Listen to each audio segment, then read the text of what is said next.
Stars have always fascinated people.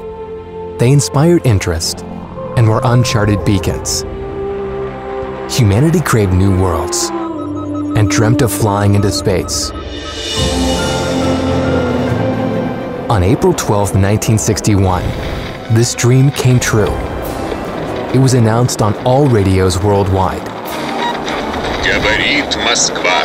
Передаем сообщение ТАСС о первом в мире полете человека. The spaceship Vostok rose to an altitude of about 190 miles. Yuri Gagarin è partito. La più grande avventura del secolo è cominciata. Социалистических республик. Летчик-майор Гагарин Юрий Алексеевич.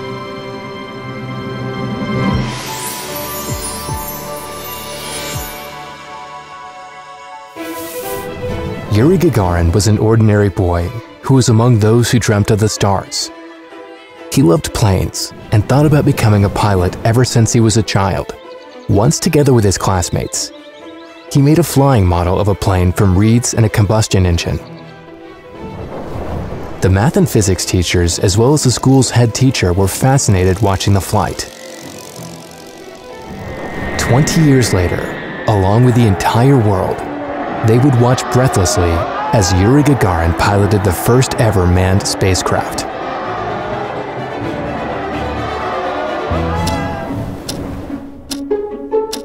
At 3:30 Moscow time, specialists woke up Yuri Gagarin.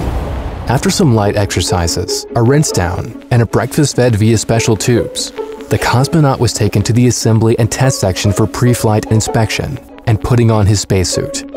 When Yuri Gagarin was about to walk towards the spacecraft, it was suddenly noticed that there were no identification marks on the helmet. No one thought about it in advance. Only a few hours remained until the flight. A spacesuit specialist suggested a solution. He brought out red paint and drew the letters of the USSR on the helmet without even removing it.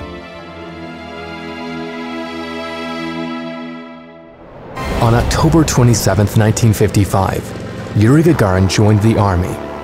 Then he was sent to aviation school, which he completed with honors.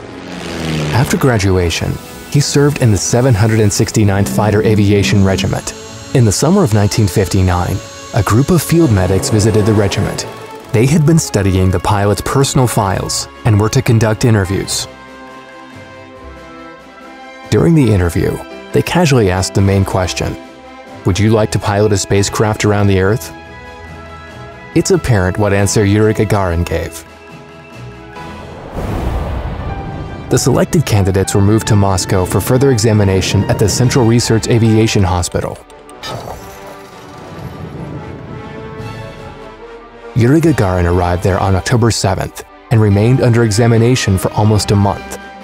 The future cosmonaut joked about his medical clearance. There were many doctors, each of them as rigorous as a prosecutor. Apart from the medical examinations, he also underwent stress tests.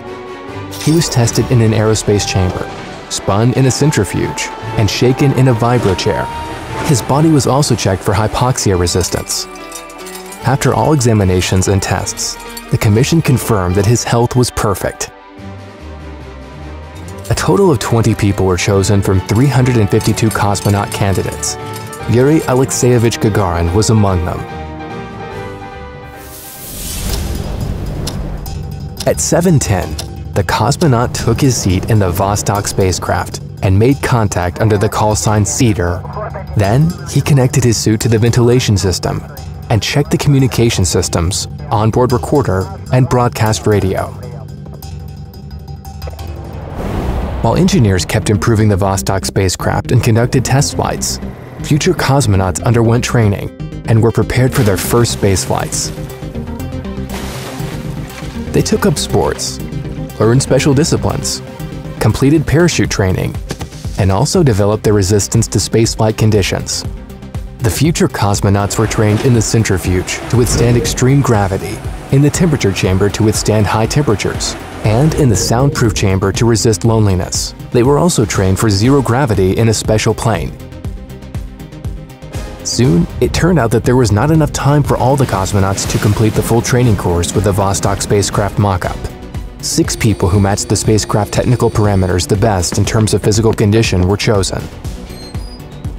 The group consisted of German Titov, Grigory Nelubov, Andrian Nikolaev, Pavel Popovich, Valery Buikovsky, and Yuri Gagarin.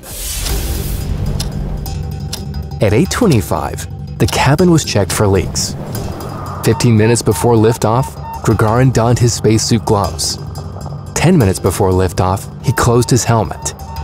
5 minutes before liftoff, a metal truss with service platforms and an elevator were pulled away from the rocket. For several months, the 6 candidates intensively studied the spacecraft and were trained on the simulator. In January 1961, examinations began. They lasted for 2 days. On the first day, the future cosmonauts took turns sitting inside the cabin of the Vostok spacecraft mock-up and described the purpose of the spacecraft, its equipment, and the cosmonauts' actions at various stages of the flight to the commission. On the following day, they passed theoretical examinations.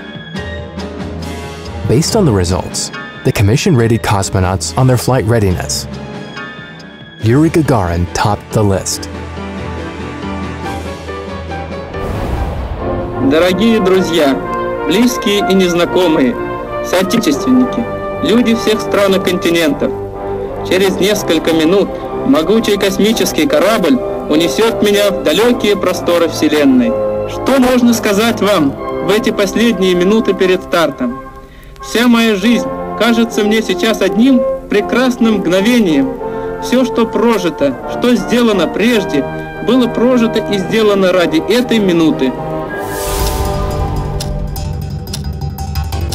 At 9:07, the liftoff command was given. The rocket began to rise slowly. At that moment, Yuri Gagarin said the famous phrase, 11 minutes and 27 seconds later, the third stage separated and the Vostok 1 spacecraft entered Earth orbit. It was the first time a human being went into space.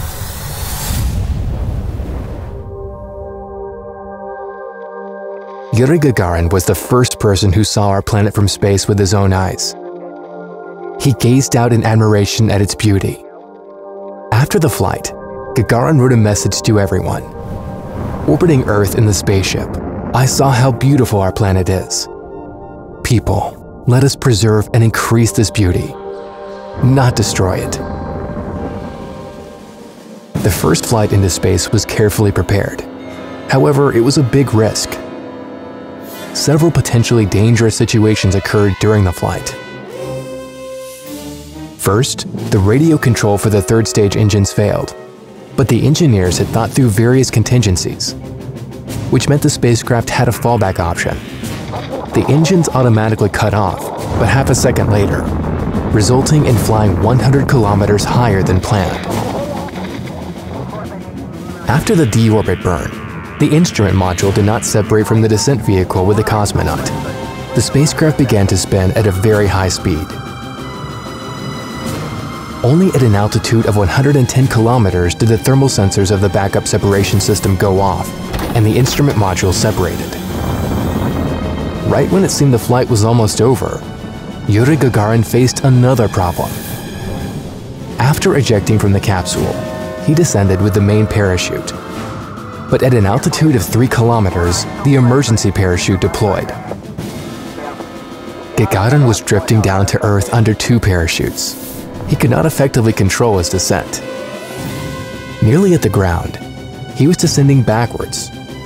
Just 7 seconds before landing, he was able to turn around, which allowed him to land confidently and softly. Despite all the issues, Yuri Gagarin and the equipment developed by hundreds of specialists successfully coped with each challenge. Thus, the first cosmonaut returned to Earth safe and sound. The whole country welcomed its hero with open arms. And at the end of April, Yuri Gagarin was sent abroad on a so-called mission of peace and charmed everyone with his smile. His contemporaries remember one trip in particular. In July 1961, Yuri Gagarin was invited to the United Kingdom. He spent several days there and met workers, scientists, and the Prime Minister. On the day of his departure, Queen Elizabeth II also wanted to meet the first cosmonaut. And Yuri Gagarin cheerfully agreed to extend his stay. They had lunch at Buckingham Palace. While they were bidding farewell, Elizabeth II wanted to take a photo with the first cosmonaut, contrary to etiquette. Later on, she explained her decision to journalists by stating that Gagarin was not an ordinary earthly man, but a heavenly one. Therefore, there was no violation of royal etiquette. Yuri Gagarin traveled all over the world. He visited more than 20 countries. Everywhere he went, Gagarin was greeted with the greatest honor. He achieved the dream of all people and paved the way for humans to explore space.